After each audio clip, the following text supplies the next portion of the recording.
How we doing? I am your host, Robert T. Gardner Jr., also known as Dr. Rob. Welcome to Station B.O.B.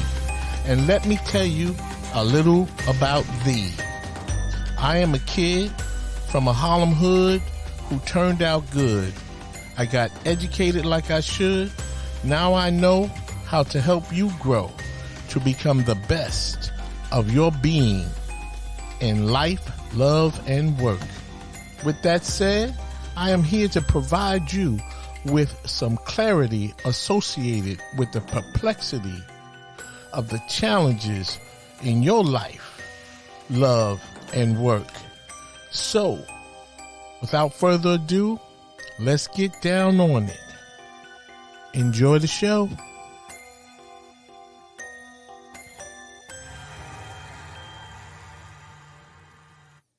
Yes, how we doing? Welcome once again, my friend, to Station B.O.B., where you listen to learn how to become the best of your being in life, love, and work. And today, I'm very happy to be with you once again, and I believe I have a great podcast lined up for you with a special guest. Today's topic is From Prison to Purpose. Yes, that's right. I said it. From prison to purpose. And I have a young man here with me who I met in church. And as we were getting to know one another, talking about where we grew up and how we grew up, we found that we had a lot in common. And so we talked a little more. And, I talked about how I went to school and what I did in school. And then he told me, how early in his life, some of the ways that he spent his time. And so what really makes this guest interesting to me is because growing up in Harlem, Harlem was a good place, but it had its, it had its challenges. And some of the guys I grew up with, they, entered into a life of crime in one way or another. Some of my friends, some of the people I know, they sold drugs. And then there were others who, there was a special type of crime when I was growing up when usually happened on the 1st and the 15th day of the month, because that's when, most of the residents of the public housing projects received their welfare checks, or better known as public assistance. And so then there were, other groups of youth who, they snatched pocketbooks, to take away some of that money from the women and mothers who were, after they cashed their public assistance checks. And so what I found interesting about my friend that I'm about to introduce to you is that as we were talking, he told me that, long time ago as a youngster, he used to rob banks. I mean, he sold drugs, and that was the normal way of crime that I grew up with, selling drugs, snatching pocketbooks, and, other, petty larceny. But I told my friend that I had never in all my born days met somebody that robbed the bank. And so I just found that very interesting, because that's something you see or used to see on television. And so that made him even more special to me, because for what he was doing then and what he's doing now just really, brings to light the topic of the show, From Prison to Purpose. So without further ado, I'm just going to introduce my next guest. His name is Equan, and he's from the Asbury Park, New Jersey. And Equan, say hello to the people. How you doing, everybody? I just want to say hello, and I'm just pleased to be here today and try and impart with something that could possibly help someone. All right. Well, thank you. Well, I'm just so happy to have you. And let me check with the studio audience. Are you happy to have Brother Equan here today?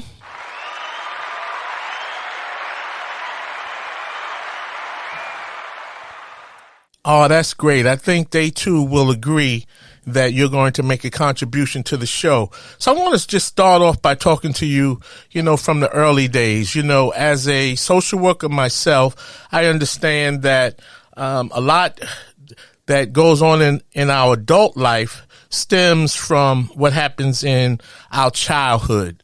And so could you talk a little bit about, where you grew up, how you grew up? Like I grew up in a public housing project in East Harlem of New York, and you grew up in a public housing project, but did you grow up with in a two-parent home or one-parent home? And what do you think contributed to, some of the things you did earlier in life?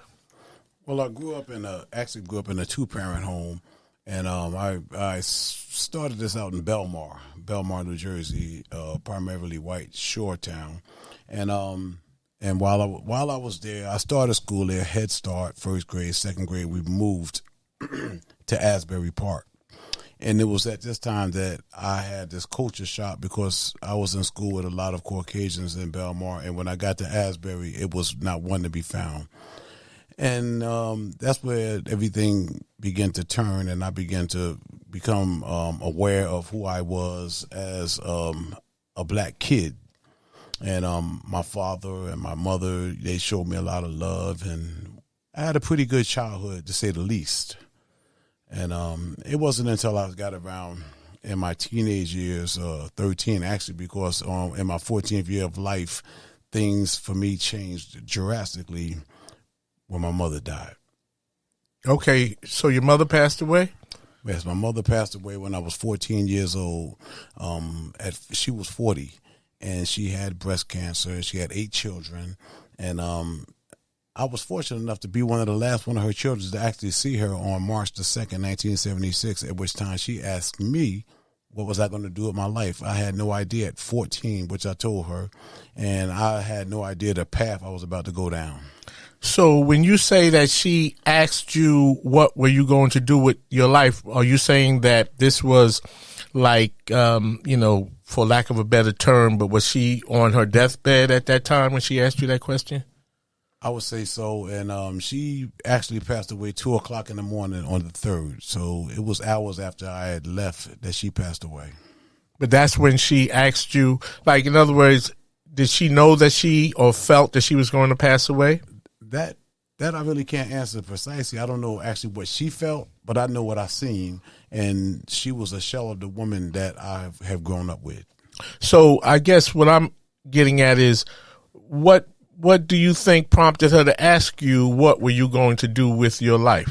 Well, me being one of the children, her 5th child, and just giving her most of the problems in school and things of that nature, so she felt that she needed to ask what was I going to do. And what did you say? I said to her, my exact word verbatim was, "Mom, I don't know."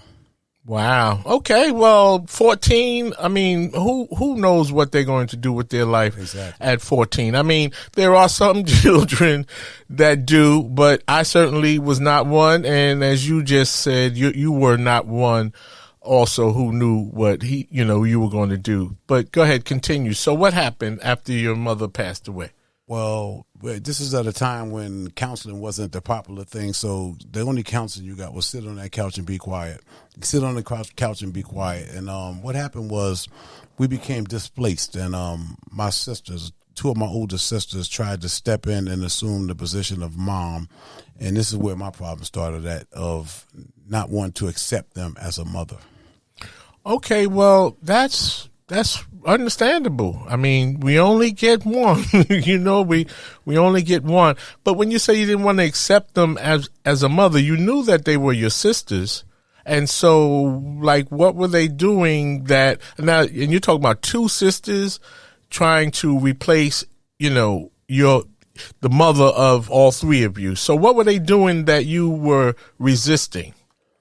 Well, just being elder sisters and being who they were in my life, and trying to regulate and enforce different rules and regulations to me that at that particular time I was also going through the grief and of losing my mother. So I don't think that I was able to receive what it was, but even if it was seated in love, I just couldn't receive it because I was going through a grieving process that wasn't being addressed by anyone. Oh, okay. Well, that makes sense. So now you have, your two older sisters in charge and running things, and at the same time, you're mourning and probably not mourning because you weren't given a chance. Now your sisters are on the set, and they're saying, "Hey, this is how we're moving forward." Well, that's understandable. So, what how did you respond to that?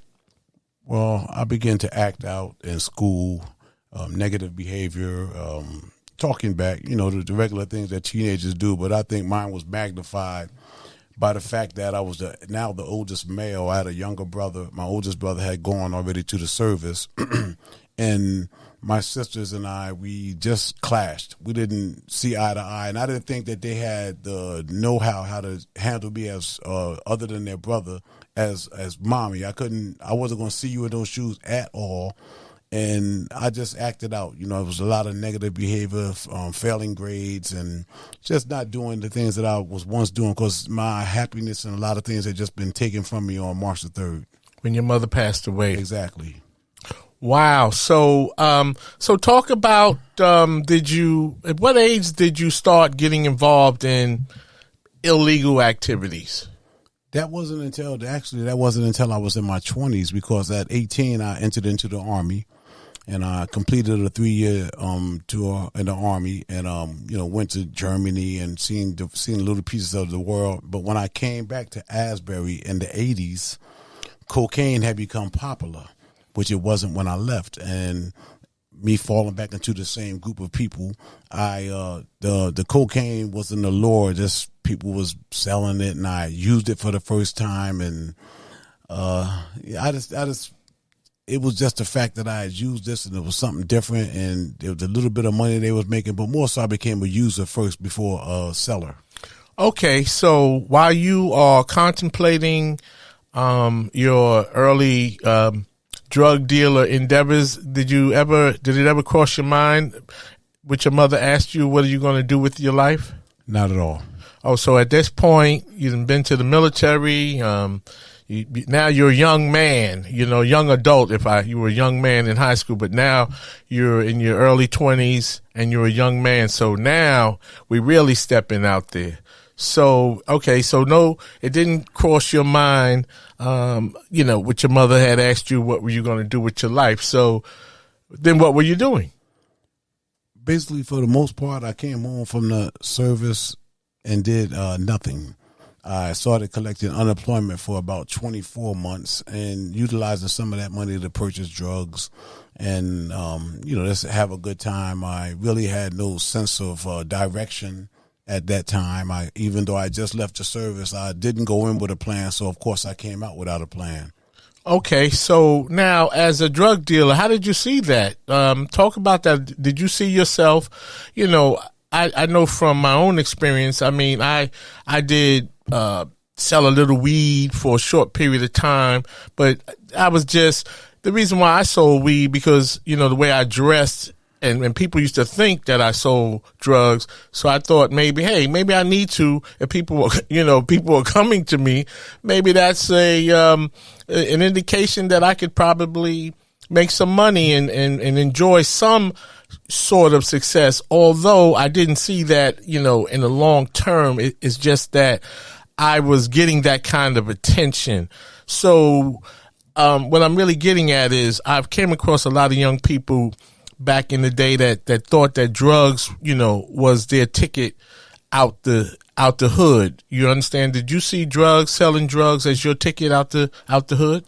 No, actually, no, I didn't. Because when I started, I didn't see out the hood. I didn't have an out the hood attitude. I lived in Asbury. I was enjoying myself in Asbury with the brothers, and we were just having a good time. And I didn't set out to sell drugs. I used, like I said at the beginning, and you continue to be around people selling it, and you see the celebrity, community celebrity prestige they get, for lack of a better term, where, there people run into them, you got, and, then you want to be a part of that. It seems to be a certain power that, partnered with that. Oh, okay. Okay. So you were somewhat inspired by that. So did it get any deeper for you in terms of, your drug selling endeavors? I mean, did you really start getting involved with selling drugs, or you just kind of was getting high and selling, at the same time? I mean, did you ever really make any inroads? No, I actually really did get into it and had a spot in the Boston Way Village, which is no longer there, the buildings that were there, and Building 7. And this is where I set up shop at. And I did go back and forth, running back and forth to New York, buying drugs, wholesale, retailing it in Asbury Park. But what happened was, in the course of doing this, I was introduced to heroin. When you say that you were introduced to it, I just want to stop there because we're going to step to the side so I could let a promo in. And then when we come back, we're going to talk about the whole idea that you were introduced to heroin and what happened at that point in your life. Have you read any good books lately? Your host, Robert T. Gardner Jr., also known as Dr. Rob, is the author of 3 great books. In his first book, The Choices We Make, Robert takes a look at relationships to help readers learn how to have a good relationship with themselves before they can have good relationships with others. In his second book, Access Denied, Robert brings an eye-opening perspective about what happens to children and fathers when their relationships with the mothers of their children end on bad terms. Robert explores what he calls child porn, when a parent, usually the mother, uses a child as a weapon to hurt the other parent. Robert provides a let-go lab in his book to help parents find positive ways to resolve their issues in the best interest of their children. Light Up Your Life is Robert's latest book. Robert writes about the fact that we are all born with a special God-given talent. Even though we are all born with a special talent, most of us miss our true calling. In this book, you will learn how to find your special talent and light up your life so that you can become the person you were born to be and live a more fulfilled, purpose-driven life. Books are available at barnesandnobles.com, amazon.com, and Robert's website, relationshipreadiness.org. Thank you, and back to the show. Okay, welcome back. And so when we left off, we were speaking with Brother Equan about him just being introduced to heroin or heroin. I guess there's so many ways to pronounce it. Now, today, it's called opioids. But back in the day, it was heroin. And so talk to us about your introduction to heroin and what that led to. Okay, let me just call it what it was called. It was dope. Okay. It was dope. And you mean dope as when young people say, "Oh man, that's dope," as in metaphorically. Right. Isn't that something that we would use a term that something good could be referred to as dope? And just before you get started or continue, I just wanted to say that my older sister overdosed on dope. So when I hear young people talk about, "Oh man, that was dope," I have a little trouble with that because, I know it's slang and all those type of things, but dope is really, especially at that time, But go ahead, continue, Equan. Well, this was back in the 80s, and it was quite expensive back then. You'd get a bag for $20, and it was a cousin of mine, and he was selling it, and I was wondering what it was, and he was telling me that, no, this ain't for you. And I said, I'm my own man, and I finally finagled him, and he gave me a bag, and I sniffed it and didn't feel anything or didn't know what I was looking for. And only thing I did was vomit it and, the things that come along with the first bag.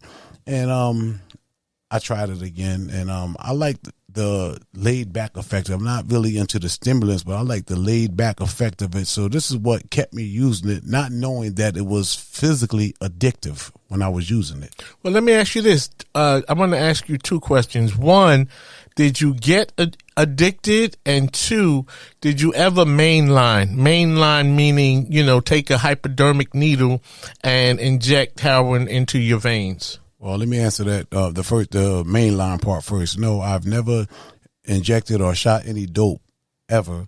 My choice was inhaling it. I sniffed it, and I'm going to say this, that there's still it's not, I'm not going to say it's the same effect, but I'm going to say the addiction is still the same. And that, when I did find out I was addicted, it was purely by mistake. And I thought I had a flu. Well, what do you mean that it was by mistake that you found out by mistake that you were addicted? I mean, I'm sure at this point you probably have spent hundreds and maybe even thousands of dollars to feed your habit. So how did you find out by accident that you were addicted? Well, let me just say this, that when I did use the dope, it wasn't the traditional way like people go out there and you steal stuff and you got to buy it. I was selling one product. I bartered cocaine for dope. Okay. And after my cousin, that was the introduction. Then other people that sold dope. I was hanging with another cat that sold dope. And in the morning, we would just, do a speedball every morning, which is where you mix cocaine and dope together. Uh-huh. And one day I came out and he wasn't there, and I was informed that he had got a parole violation, so he was locked up. Okay. So at that moment, I decided, I guess I'm not going to use dope anymore. Little did I know I was already hooked. Oh, so that's how you that's a good way to find out by accident. Now, let me just share something with you and the audience. I know from my experience growing up in the projects, the addicts, they injected heroin, by hypodermic needle. I mean, doesn't that sound so nuclear, hypodermic needle? And so I wanted to ask you about this because I remember as a young kid, 10, 11 years old, and I would be, you couldn't help but engage with some of these heroin addicts because they were everywhere. And I remember they would nod out. And, sometimes nod out. I don't know how they were able to lean all the way down to the ground, maybe holding the doorknob, but they would be stuck in this nod. And then I remember I would have to get in the building so I can go upstairs and eat dinner or something. And I used to be like, excuse me, Eddie, excuse me. And then I'll never forget, their response was like, is that you, Bobby? Like, yeah, it's me. I need to get in the building. All right, Bobby.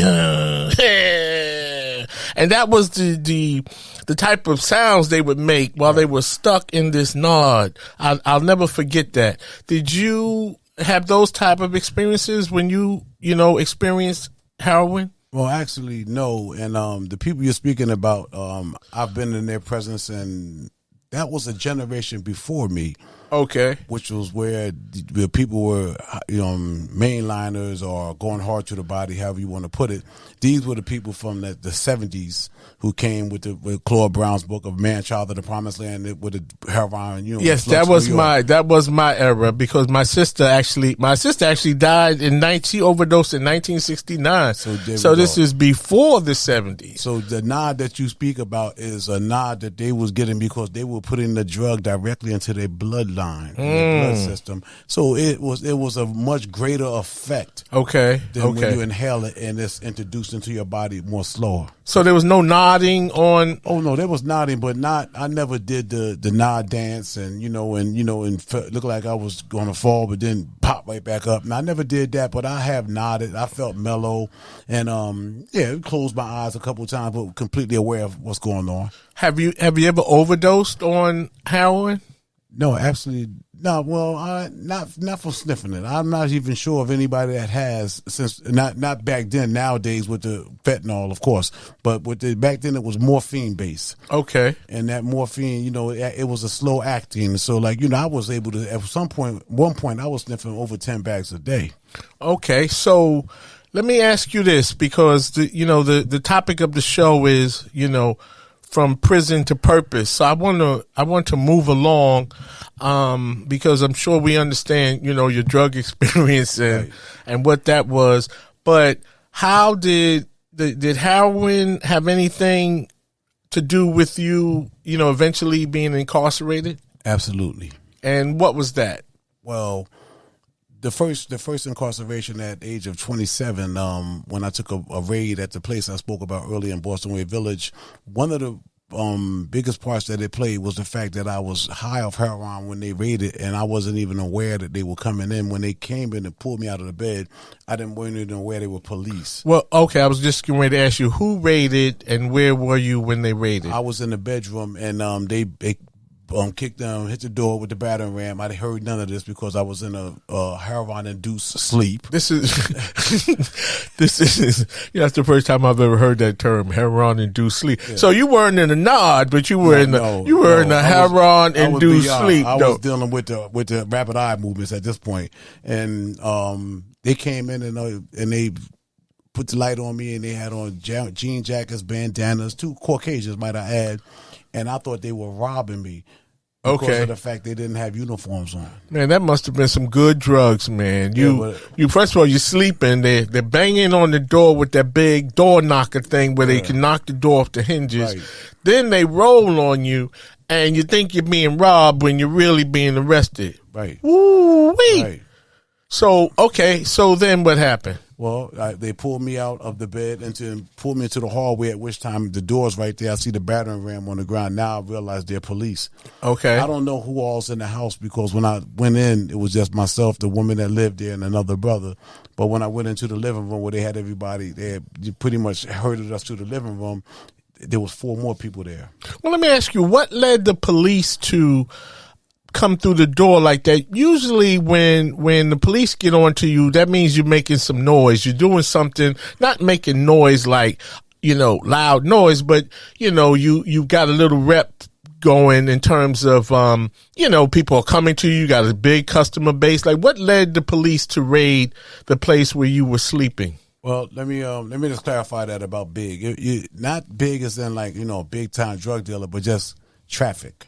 Well, that's the same thing. It was the traffic, and outside of that, it was a CI, which is a confidential informer, who met with them a couple of streets over. They searched him, gave him the money. He came in. They told him who to look for. I was the target. He came in, didn't purchase it from me, but went back, said he did. At that time, they contacted the judge, got a search warrant, and a no-knock search warrant, and busted in the door. So they rolled on you. Exactly. Okay, so now you're getting arrested. Let's fast forward. Mm-hmm.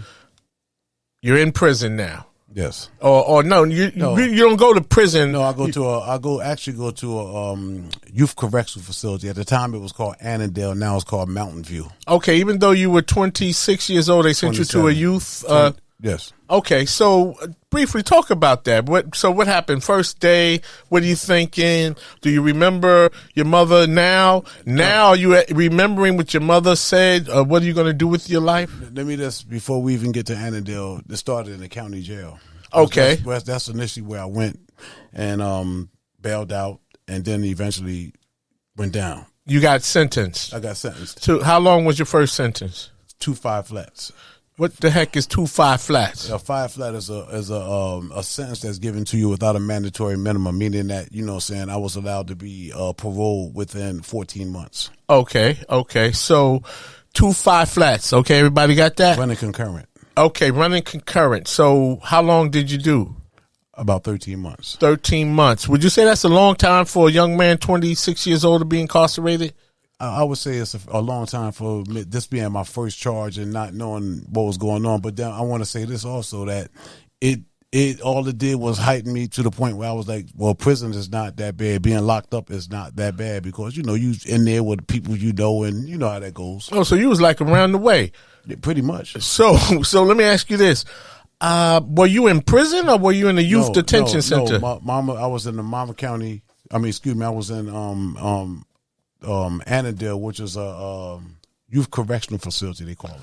So it just so happened that you wind up in a place where some of your homies were also residents. Yeah, we were all basically the same age. It wasn't like I was the old head there. We were basically in that same age limit. Okay. So now you're there. What are you thinking? What's happening? Well, I'm in Cottage 7, and we a lot of brothers there. We going outside, we going to the yard, spending in the yard, working out, singing. I sing, so I'm singing with a couple brothers, and just basically, for the most part, you know what I'm saying, this sounds crazy, but just having a good time. Yeah, you see me, like, you know, I just want to step away from you for a second. I always had the idea that I was never going to, you know, to jail or prison. I just saw that as just a kind of a scary thing. I remember the young guys in my neighborhood who kind of were like you in terms of they entertain like illegal activities and they would get locked up. And they used to say to me, Bobby, man, you could never go to Rikers, because that was the local lockup in my neighborhood, Rikers Island. Right. And they'd be like, you should never go to Rikers, man. They're going to take your hood. Or they would say that to me and the rest of my friends. They'll take your hood in Rikers. So, it wasn't that I was necessarily concerned about that. It was just the idea of being locked up. But so now you're having a good time. Okay. So, continue on. Well, let me just clarify also, when I say a good time, not as like one would have, like, you know, you're having a party, but, the prison experience that I thought would be, or the just being locked up experience, wasn't what it was. You know what I'm saying? There was a whole lot of, you know, we were making hookups and we laughing and joking. It was, you know, it wasn't nothing serious there. Were you able to still get high while you were? Me personally, I never got high while I was there. But there were other people getting high? I'm pretty sure there was. Okay. So now your time is up at Annandale? Annandale. Oh, Annandale. Okay. So now your time is up. And you're home. So now what's happening? Well, I come home on parole and don't have a plan again. And, okay. Well, to talk about no plan, help the young people understand the idea of not having some kind of plan or idea what you want to do with your life. All right, that's a good question, and this I'm going to answer, and this is to anybody that's listening. When whether you get locked up, whether you're at home, wherever, in order to succeed in life, you have to formulate a plan. You have to begin to align your behavior with those goals in order to achieve them if they're unachievable. If you don't align your behavior with that goal, you're not going to achieve it. I can promise you that. So I came home a lot of times with no plan, and so I planned to fail. So I came home and found myself right back where I started, at square A, back in the projects, back selling drugs, back sniffing heroin, and it was as if nothing ever happened. So do you think your lack of a plan was all, you know, related to the fact that your mother died, you know, and then, you know, you had your sisters who kind of were now imposing their will on you?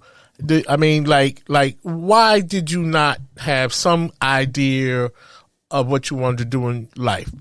Well, might I add that I chose to be in the streets. I chose to be out there and hang out. I chose to be out in the streets and hang out with the brothers out there in the street. That's what I chose to do. Good brothers, might I add. And we all make our own choices. You know, we are where we are by a series of choices that we make. And I made a series of choices that landed me in, as with heroin, landed me incarcerated, landed me walking the streets acting crazy, and it also landed me into recidivism of coming back and forth. Okay, so that's interesting that you said it was your choice to be in the streets. It's interesting because I wrote a book, you know, entitled The Choices We Make, and really the main point of that book is that no matter what you do in life, whether you are rich, whether you are broke, whether you have 2 homes, 4 children, 3 baby mamas, enjoy a lot of success, life comes down to the choices we make. That's the bottom line. And you just heard Brother Equan said he chose to run the streets, to be in the streets. Sometimes we're in the streets because of peer pressure. But I'm taking you didn't have the peer pressure. You just really made that choice. No, I made this choice. I'm from a family of 8, and of the 8, I'm the only one that made that choice. And this is where I wanted to be at the time in my early 20s, and this is where I was. I mean, I'm doing what I want to do. Back then, they didn't use the term "doing me," but I guess I was doing me. Okay, wow. So, all right, so you're back on the streets without a plan. What now?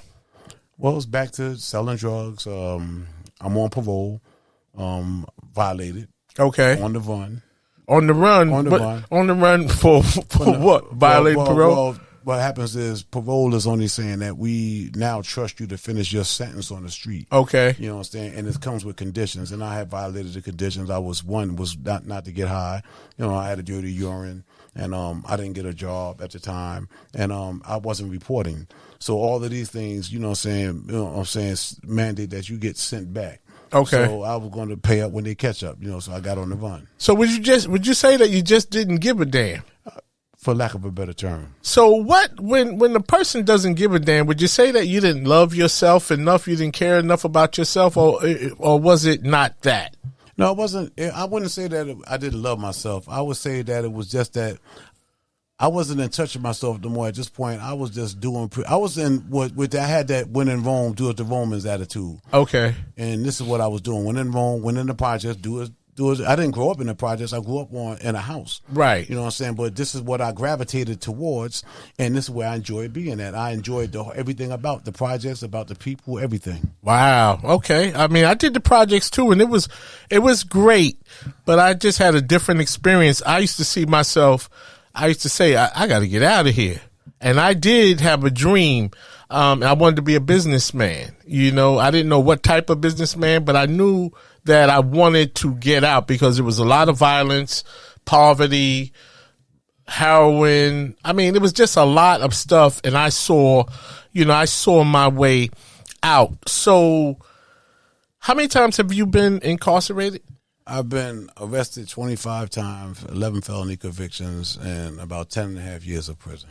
Wow. So let's talk about when you went to prison, aka the big house. What was that like? Well, when I came home on this next charge, and after that charge, I came home and I started back with the heroin, and now I understood that, and I had I understood what a chippy was and a habit was, and I knew I had a habit, and I had to feed this habit. And I was my best customer, so I didn't have any drugs. So I began to do things. I would do burglaries. I would rob. And one day I just got up one day and I said, you know what? I know where some money is at. And where was that? That's at the bank. The bank? Yeah, it's at the bank. Wait, so you woke up and said, so did you have any money in the bank? No, I had absolutely nothing there. Did you have a debit card? There weren't none at the time. Did you have a bank account? No, I didn't. But you saw that there was some money in the bank. Yeah, and I had a check. Okay, so let me just say this. We're going to step aside and let a promo in. And on the other side of the promo, Equan is going to talk about the day he woke up and he figured out that there was some money at the bank. Relationship Readiness Life and Work Preparedness Services, the place you come to for coaching, consulting, and counseling in life, love, and work. We are a multi-purpose service organization that will coach you up, educate, guide, and motivate you to succeed. We provide management training and consulting services for all businesses in the areas of employee relations, unionized employees, progressive discipline, the annual review process, and emotional intelligence to develop effective leaders for your organization. And our relationship counseling services for individuals, couples, groups show you how to become relationship ready with improved self-esteem, resilience, and self-awareness. To learn more about our programs and services, please contact Robert T. Gardner Jr. by email at changeagentrtg@gmail.com or request a meeting for a free 1-hour consultation at relationshipreadiness.org. Thank you, and let's go back to Station BOB. Okay, welcome back. Well, as you know, I always like to take a minute to laugh. I think it's good to laugh. We need a laughter break because life is full of stress. And for some, this topic, although I find it very powerful and enlightening, but it can also be stressful. So we need to think of something that's funny, and let's take a second or two and just laugh.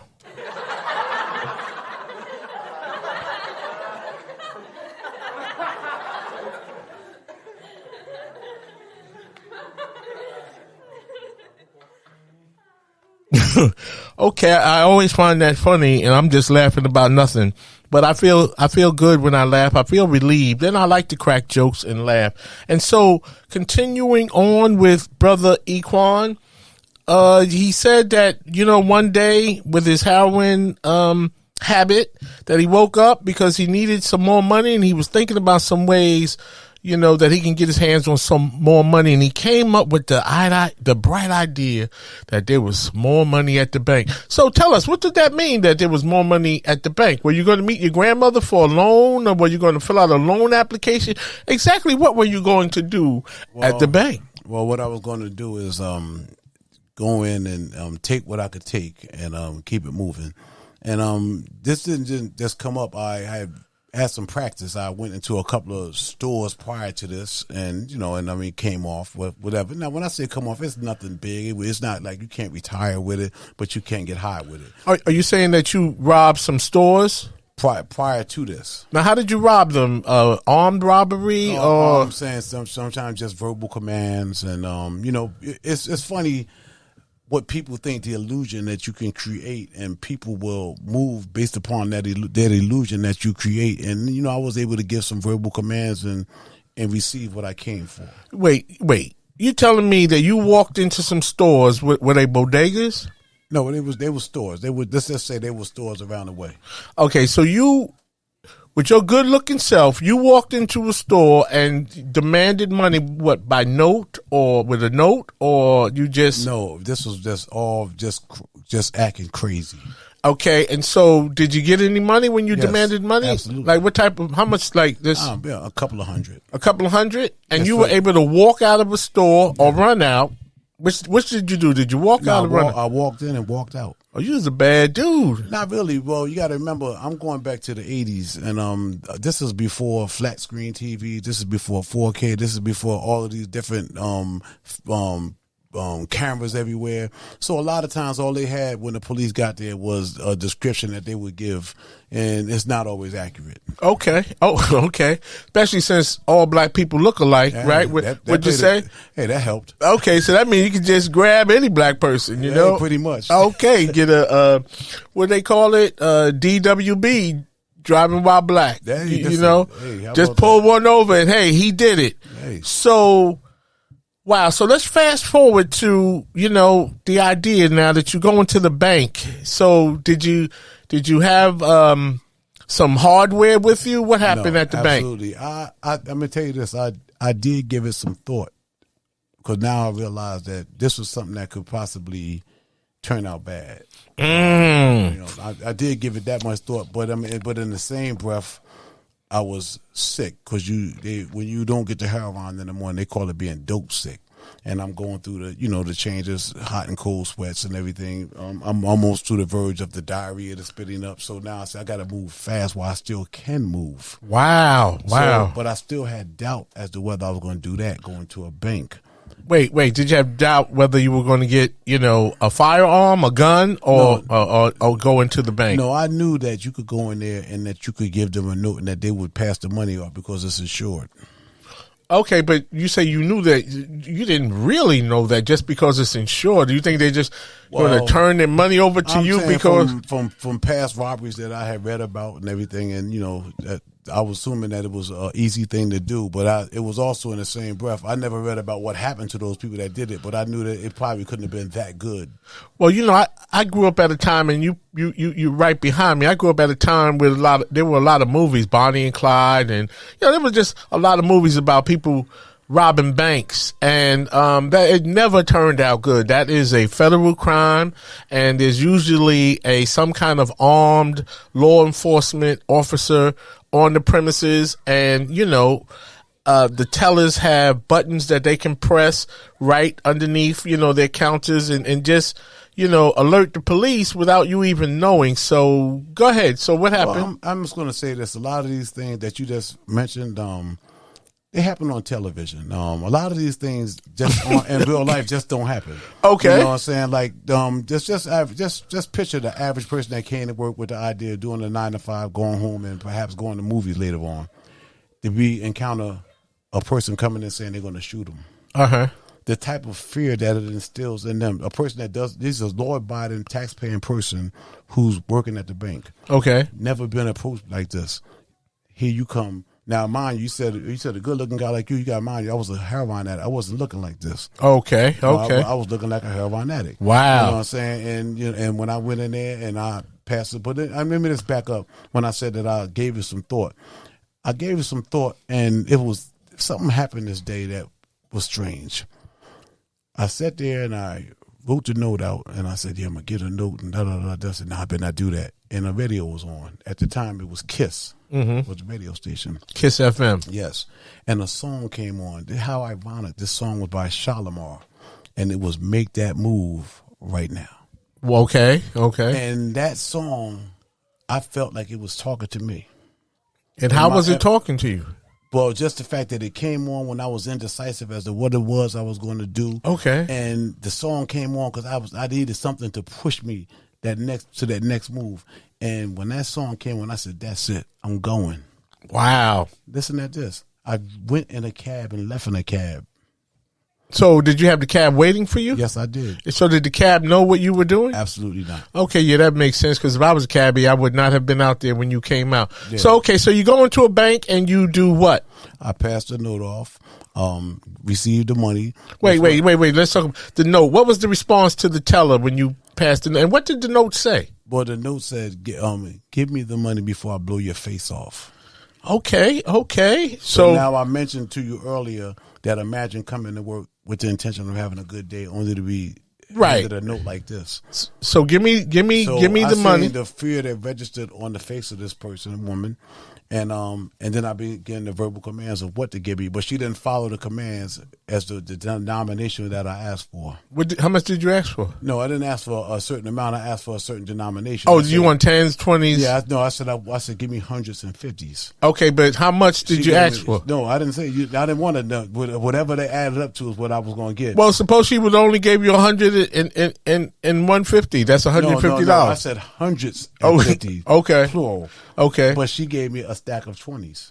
She gave you. So were you upset that she didn't listen to you and follow your instructions? Well, no. At the time, my whole thing was to get out of there as soon as possible. Okay. So when she handed me the money, I had a hat and I put the money under the hat and I walked out. And mind you, the place is early in the morning. It just was probably open for about a half hour. Now, no customers. It's at the Seaview Mall, and there's no longer there anymore. And I walked out, and then you had to walk past this long glass area we could see in the bank. They looking at me. I'm leaving. I get into a taxi and I leave. So was there no armed security guard there? Not one. Okay. So how much money did you leave with? $1,300. $1,300. Was it worth it to you at the time? At the time, it was. You were not annoyed that she didn't follow your instructions? No. I mean, you only got $1,300. No, as an addict, I was happy because now I was about to be able to go and feed this habit. And did you buy $1,300 worth of drugs? No, I didn't. At the time when I went back, I seen a brother that had something, and I got 2 bags at the time just to get off of E. Okay. And then once I got off E, I bought some coke to sell, and I bought more dope. You know what I'm saying? And then a couple of days, everything was gone. So I don't know if the banks had cameras back then, but did you start to feel any heat, hear anything that the police were looking for? No, you? It was in the paper, and they had a composite drawing. Like I said earlier, they didn't have the cameras, but they did have cameras, but they couldn't go by that picture. They had a composite drawing, and the person that they had, I'm sitting in the house, and the guy said, "Oh man, somebody robbed the bank." He said, "Man, look at the picture," and they start saying it was somebody else. I looked at the picture; it certainly did look like somebody else. Oh, so you okay? So I guess you felt somewhat relieved that they didn't have you. They didn't have your good looks down to a T. Absolutely. Okay. Wow. So did you ever get caught for that? Not for that one, because I did another one. Oh, you did another one? Yes. Being that this thing was so easy. Wow. I decided to do another one. Would you say that was easy money? What's easier, going to an ATM machine and withdrawing money, or robbing the bank with a note? I would say, realistically, going to an ATM and withdrawing money. In that world, going there with a note. Okay, yeah, that's just a because that was just a joke. But yeah, go ahead. I know, but I did the second one, and this is the crazy part again with the taxi, where you mentioned that if had it been you wouldn't have been there when I came out, right? But the person I used this time did know me. Oh, he knew you. Yeah, he knew me. So he waited. Did he know you were going to do that? Absolutely not. He was not a willing participant in what was going on, and I wasn't going to use him, but I had a 3-minute conversation with him, and I knew I needed a cab. It would look strange getting in another cab, so I got in his cab. Right. We went to one place. I didn't feel comfortable there. I told him to take me to another location. Oh, you mean you had an opportunity to pick out which bank you were going to rob because you just didn't feel comfortable? Yeah, I went in and the tellers were men, and I mean, you got to remember, I'm moving off of being sick. Right. So they were the tellers were men. So I thought in my mind they might want to feel like heroes, don't want to get the money up, want to tussle. Okay. I don't got time for that. And you all black and everything. Yeah. So I said I don't want no. See, the thing about crime is we take the path of least resistance. Okay, that makes sense. And so I didn't want a whole lot of resistance. So I said, yo, this ain't the right one. We went to another one, and it was at this one where I went in, and he waited for me outside, and I did what I did at the first one. Came back out, felt like I was over again, got into the car. Oh, you mean you got the money? Got the money. You gave the note? Gave the note, got the money. How much did you get this time? This time it was only $700. Man, you doing bad, man. Yeah, actually, there's no plan to it. Right. There's no plan to it. And I got into the car and didn't know that they was looking out the window watching us drive off. And I got into the front seat. Remember, I told you I knew him. Right. So I got into the front seat. They looked at the cab, seeing where it came from and everything, went to the stand and got him. Okay. Meanwhile, he dropped me off already. Okay. So I'm believing that everything is like it was last time, not knowing that as I'm about to get high again, he's being questioned. Okay. Like he's being questioned. And this guy did everything he could not to tell on me because he knew me personally. Okay. But when it became a matter of him or me, he did what anybody would do. He wasn't a willing participant. He got no money other than the fare that I paid. Not even a tip. You didn't even tip him? Absolutely not. You didn't tip your getaway driver? No, what kind of bank robber are you after all? Well, a getaway driver is only a getaway driver when they know you're going to rob the bank. Oh, that's right. He didn't know. He didn't know. Okay. So I gave him the $13 out of a $20 bill because I got 20s again. And you took the change? I took the $7 change, and I said, listen, I'll talk to you later. Man, you're a real generous bank robber, man. I appreciate that. So, okay. So now you robbed the bank. Well, I want to point out that back then, I guess it wasn't out. You know, the whole idea, snitches get stitches. And so he snitched. Did he rat you out? No, yeah, that's the thing about that. Let me just touch on that about snitching. Snitching is when two people participate in a crime. One gets busted, one doesn't, and the other one decides that he's going to tell. The one that gets busted tells on the other one. Right. You participate. He was not a willing participant, so he didn't snitch because he had no idea why was he being brought in for questioning. Once he realized what was going on, because I had the motion of discovery, his statements, for a long time he kept saying he didn't know who I was. And what made them think that he knew me because I got into the front seat. New Jersey law says that a passenger has to ride in the back. Right, okay. When I got into the front, that made it appear that we were in cahoots with one another. And he just had a newborn baby, a new job. He had a lot of things to be out here for. And when he told, in my stinking thinking, I'm in the county jail once I'm locked up and everything by the FBI, I'm in there saying like, oh, Miss Joker snitch, Joker snitch. But let me just say this, fast forward, years later I had the opportunity to apologize and make amends because he didn't snitch on me. What he did was did the right thing. He said, listen, I ain't had nothing to do with it. And then finally he had to realize, he said, look, all he knew me was as Equan. He didn't know my government name. Right. But I had already been locked up before. That was so Equan was an alias. Okay. So when they looked up Equan, they, boom, I came up with my government name and they was on me.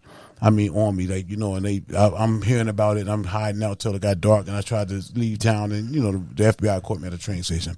They found you at a train station? Yeah. FBI, right? Federal crime. Here's the crazy part, trying to go where? I don't even know where I was going. Wow. Yeah, that reminded me of a song the Temptations had, Runaway Child. Yeah, didn't know. You're on your own at last. Hey, it's getting late. Where will you sleep? Can I add one more thing before we get to the prison part? About years later, I had the opportunity to read something about the profile of a person that robs a bank with a note. Normally, it's a person that's on drugs. Normally, they don't have a plan, and normally they just mess the money up on drugs. Fit it to the T. Wow, that's amazing. But I find it amazing that you could rob a bank with a note, and the person were the tellers behind glass windows.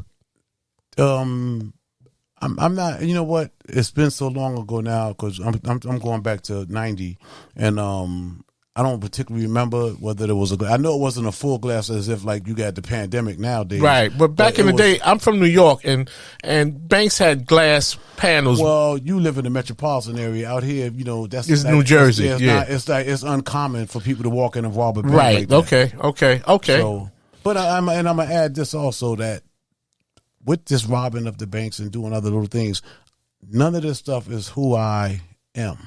I understand. It is who I became by way of drug use. So I say no to drugs.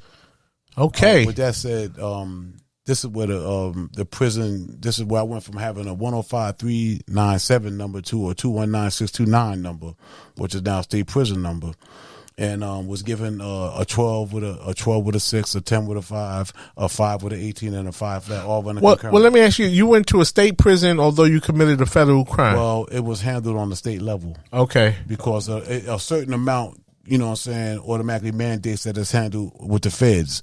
And then if it's lesser than that amount, then, the state handles it. Okay. So now let's talk about prison. Now you're in prison. You're not around the way with the rest of the boys and all of that. No, you're still with this. This is New Jersey, and probably in New York too. And I've looked at a lot of different things. When people go to prison, what happens is you're separated by counties. Okay. Not that you're separated, but you tend to gravitate towards your county, to the people you know. Right. And then, and so, like, for instance, let me say, if you was in a federal prison and you went to another state, you probably gravitate to people from New Jersey. Right. The further away you get from home, if you was in another planet, you'll gravitate to people from Earth. Right. So, yeah, we was, again, it was, remember now, crime, it's hard to change the stripes. So the same people that was in Annandale continue with the, the crime, and they graduated to prison too.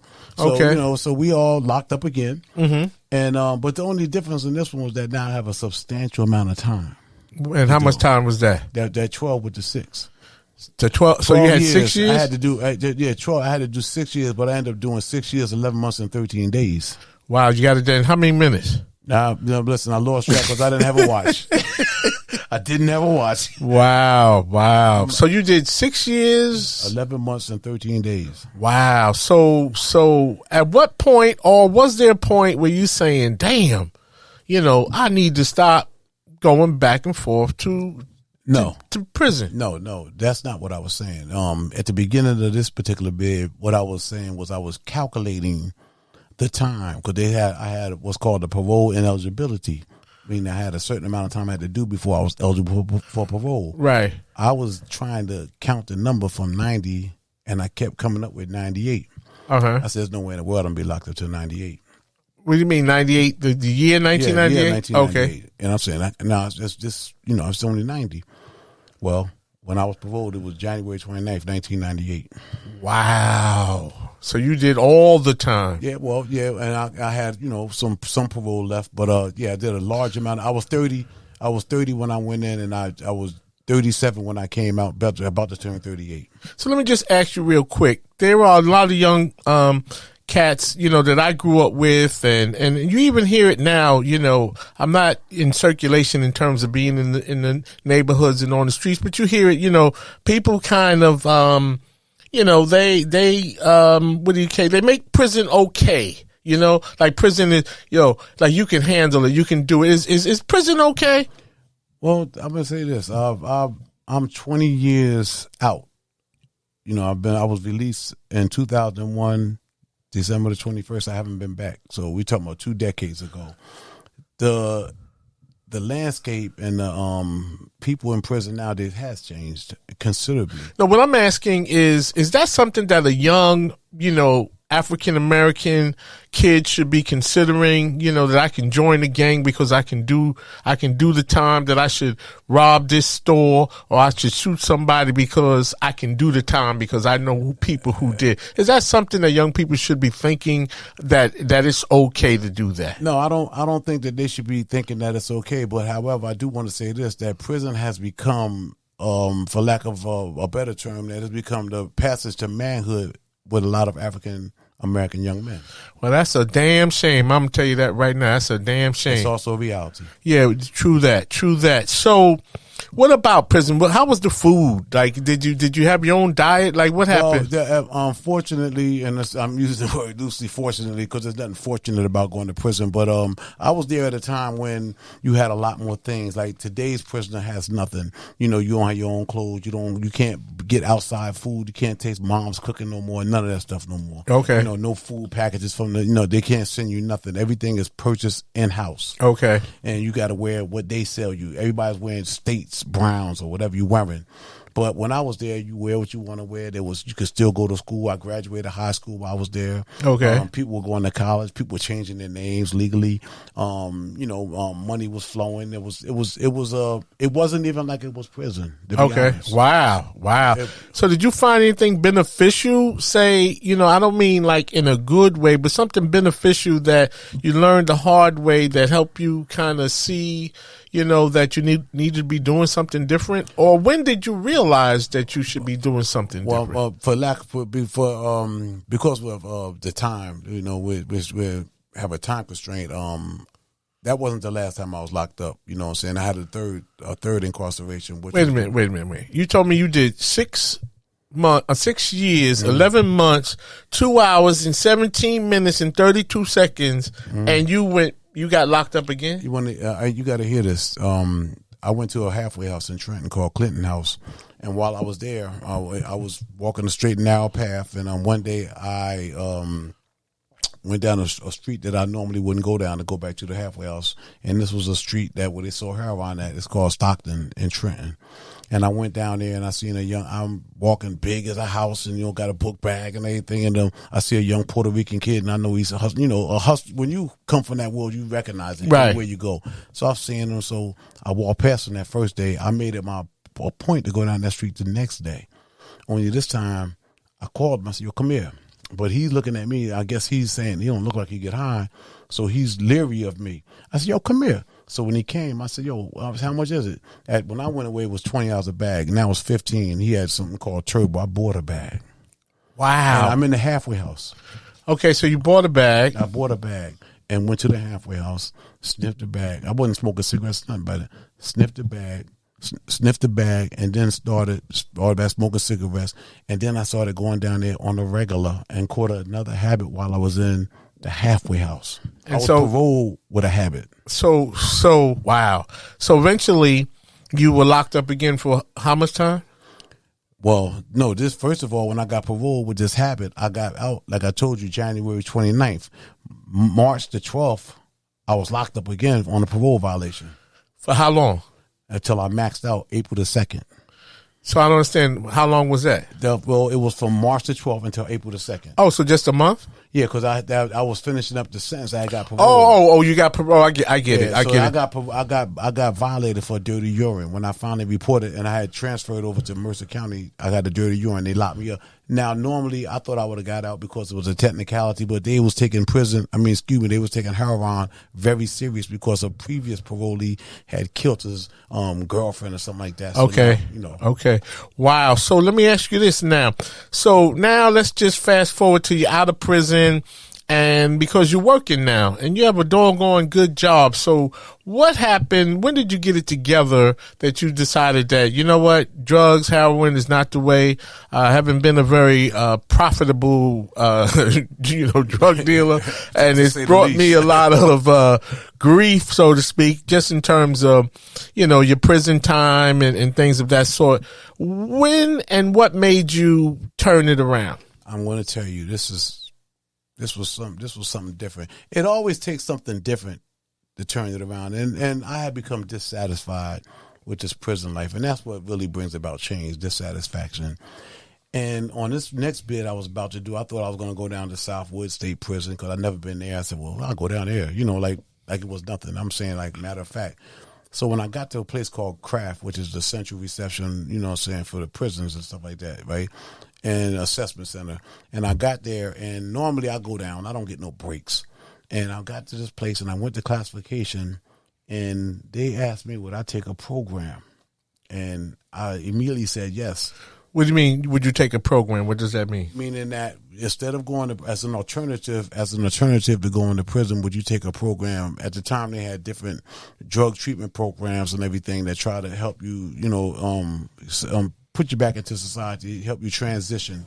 You know what I'm saying, from that life. And so I said, yes, I'll take it. And I was fortunate. I went to Bo Robinson while I was there. What is Bo Robinson? Bo Robinson is another assessment center where they assess you whether you have a serious drug problem or say if you're a violent criminal. You know what I'm saying? They send you to different halfway houses. In my case, they determined through, intake and everything that I had a drug problem. That was the leading cause of me continuing to come to prison and catching these arrests. So they sent me to Tully House. But while I was at Bo Robinson, something happened. A brother that was the head house coordinator, he left. And brothers told me, they said, brother, you speak pretty well. You should run for that position. I said, oh, and I won it, unanimously.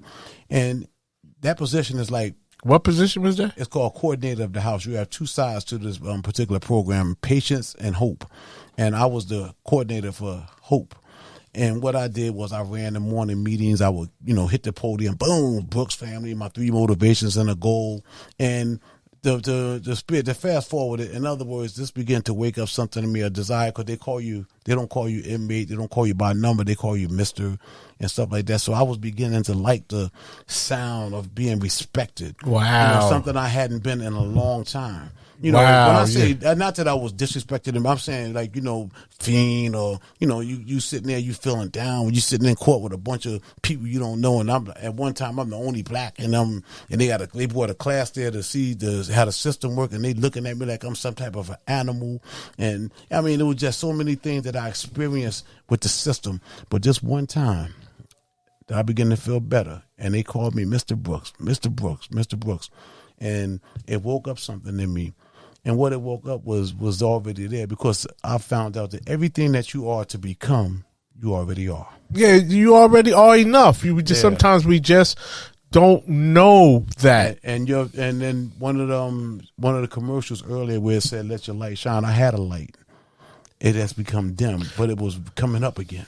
Man, I have to tell you, I wrote a book entitled Light Up Your Life, and it is exactly about that we are all born with a special God-given talent. However, our life experiences sometimes covers that light up. And so instead of doing what we were born to do, then we do things what we want to do or have to do.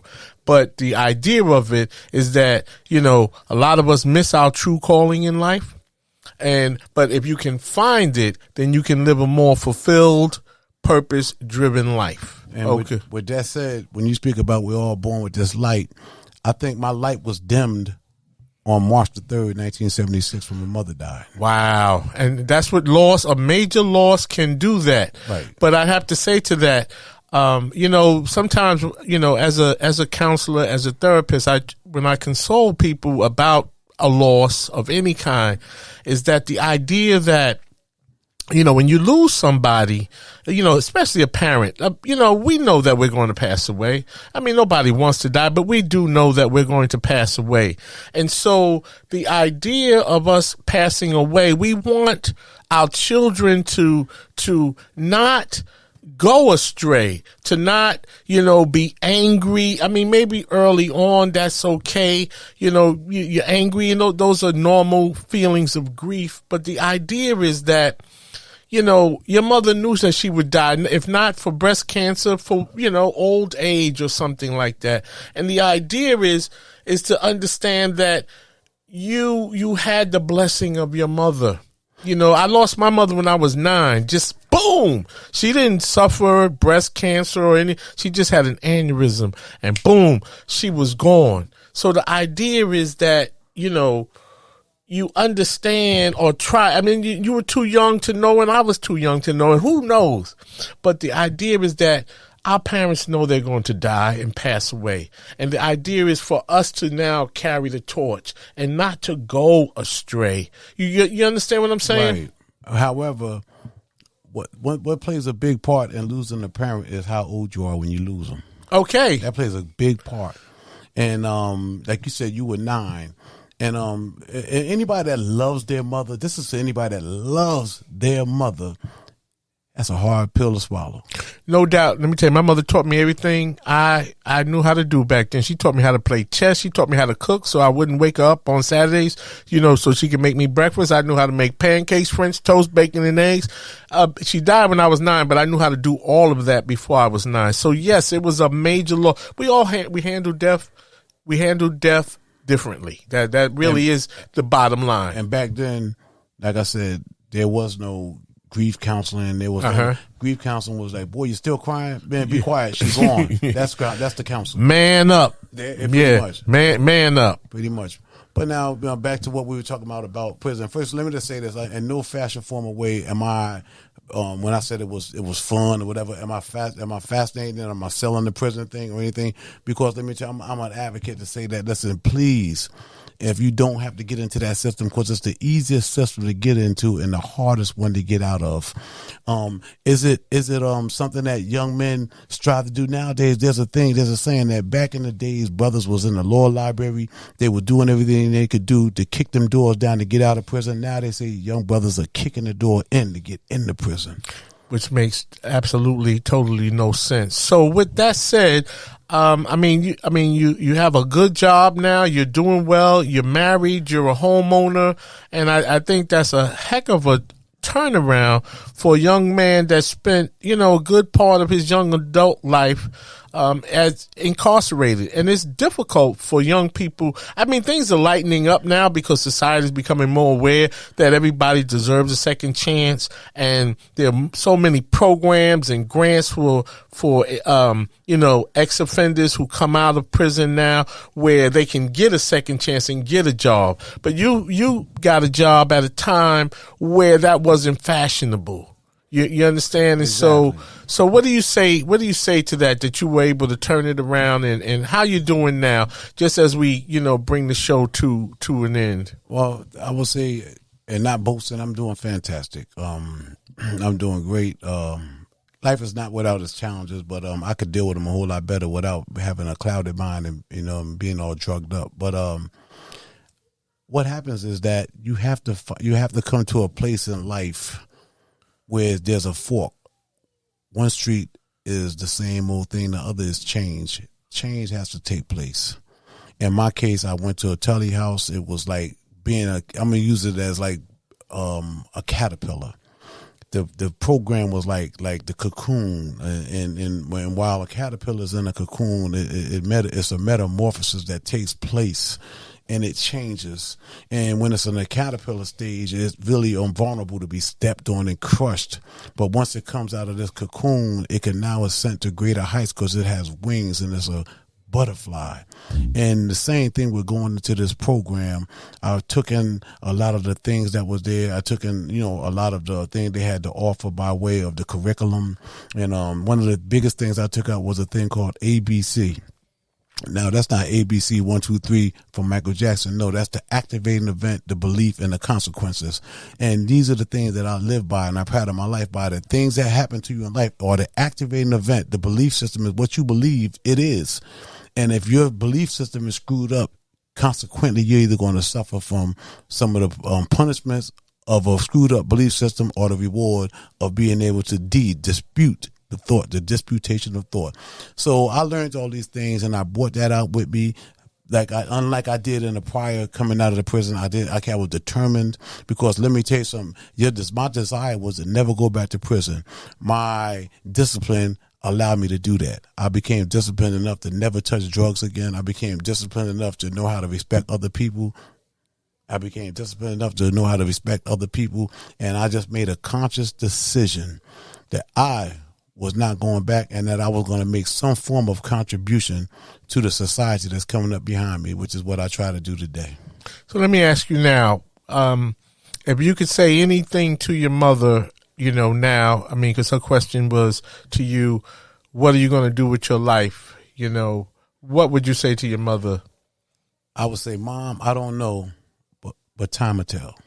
But having come through what you have come through, what would you say to her? Look at me now. There you go. Look at me now, Mom. And maybe, like I said, I'm one of 8, and none of the other 7 did went this way, but they never turned their back on me, and I'm back. And let me, all 8 of us are still living today. And Mom, look at me now. Your son is doing what he needs to do, and you would be extremely proud if you were here to see it. And I think that is just absolutely wonderful. What a story.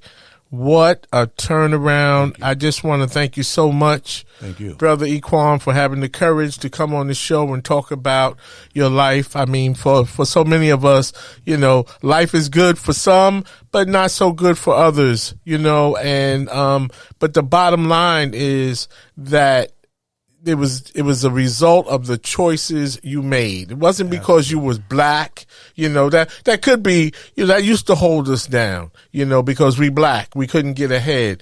But it wasn't because you were black. It wasn't because of anything other than the choices that you made. And I think it is so important for us to understand that life comes down to the choices we make. And with that said, we're going to call it a wrap. Thanks for tuning in once again, my friend. And I always like to say, don't hurt nobody. We'll see you the next time. Talk to you later.